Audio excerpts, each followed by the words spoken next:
കോതമംഗലത്ത് 23-കാരി ആത്മഹത്യ ചെയ്ത സംഭവത്തിൽ ആൺ സുഹൃത്ത് റമീസിന്റെ മാതാപിതാക്കൾക്ക് ഒളിവിൽ പോകാൻ സൗകര്യമൊരുക്കിയത് ആരാണ്?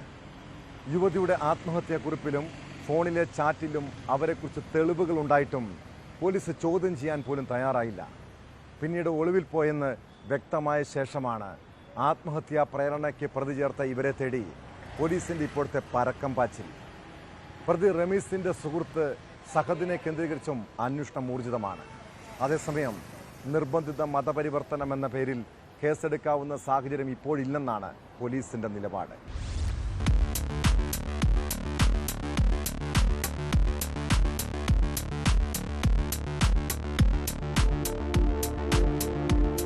യുവതിയുടെ ആത്മഹത്യയിൽ അറസ്റ്റിലായ ആലുവ പാനായിക്കുളം സ്വദേശി റമീസിന്റെ മാതാപിതാക്കൾ തിങ്കളാഴ്ച വരെയും സ്വന്തം വീട്ടിൽ ഉണ്ടായിരുന്നുവെന്നാണ് വിവരം.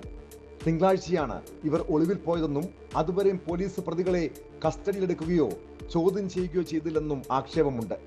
റമീസ് അറസ്റ്റിലായതിനു പിന്നാലെ അന്വേഷണം മാതാപിതാക്കളിലേക്ക് എത്തുമെന്ന് വ്യക്തമായതോടെ അവർ വീട് പൂട്ടിപ്പോവുകയായിരുന്നു. ആത്മഹത്യാ പ്രേരണയ്ക്ക് പ്രതി ചേർത്തിട്ടുള്ള ഇവരെ തിരക്കി പരക്കം പായുകയാണ് പോലീസ് ഇപ്പോൾ. ഇവർ പോകാൻ സാധ്യതയുള്ള സ്ഥലങ്ങളിൽ അന്വേഷണം നടത്തിയെങ്കിലും സൂചനയൊന്നും ലഭിച്ചില്ല. അതിനിടെ പ്രതികൾ മുൻകൂർ ജാമ്യത്തിന് ശ്രമം തുടങ്ങിയിട്ടുണ്ട്. റമീസിന്റെ മാതാപിതാക്കളായ പാനായിക്കുളം സ്വദേശി റഹീം, ഭാര്യ ഷെറിൻ എന്നിവരെയും സുഹൃത്ത് പറവൂർ സ്വദേശി സഹദിനെയും കേസിൽ പ്രതി ചേർത്തിരുന്നു.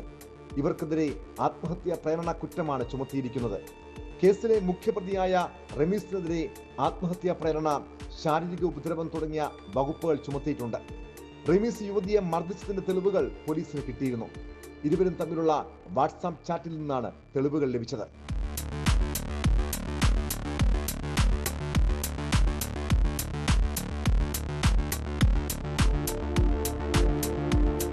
ശനിയാഴ്ച ഉച്ചയ്ക്ക് 2 മണിക്കാണ് യുവതിയെ വീട്ടിൽ തൂങ്ങിയും മരിച്ച നിലയിൽ കണ്ടെത്തിയത്. വൈകിട്ട് 5:40 കോതമംഗലം പോലീസ് FIR രജിസ്റ്റർ ചെയ്തു. അസ്വാഭാവിക മരണമെന്നാണ് FIRൽ രേഖപ്പെടുത്തിയിരുന്നത്. യുവതിയുടെ ആത്മഹത്യാക്കുറിപ്പ് അന്നു തന്നെ പോലീസിന് ലഭിച്ചിരുന്നു. റമീസ് ആരാണെന്നതും മരണത്തിൽ റമീസിനുള്ള പങ്കും വിവരിക്കുന്ന കത്തിൽ അയാളുടെ മാതാപിതാക്കളെ കുറിച്ചും പറയുന്നുണ്ട്.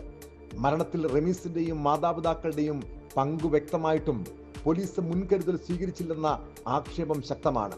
റമീസ് പിടിയിലായി പിറ്റേന്ന് വീടും സ്ഥാപനങ്ങളും പൂട്ടി മാതാപിതാക്കളായ റഹീമും ഷെറിനും സ്ഥലം വിട്ടിരുന്നു. റമീസിന് മേൽ ചുമത്തിയ കുറ്റത്തിന് പോലീസിന് വ്യക്തമായ തെളിവുകൾ ലഭിച്ചിട്ടുണ്ട്. നിർബന്ധിത മതപരിവർത്തനം എന്ന പേരിൽ കേസെടുക്കാവുന്ന സാഹചര്യം ഇപ്പോഴില്ലെന്നാണ് പോലീസിന്റെ നിലപാട്.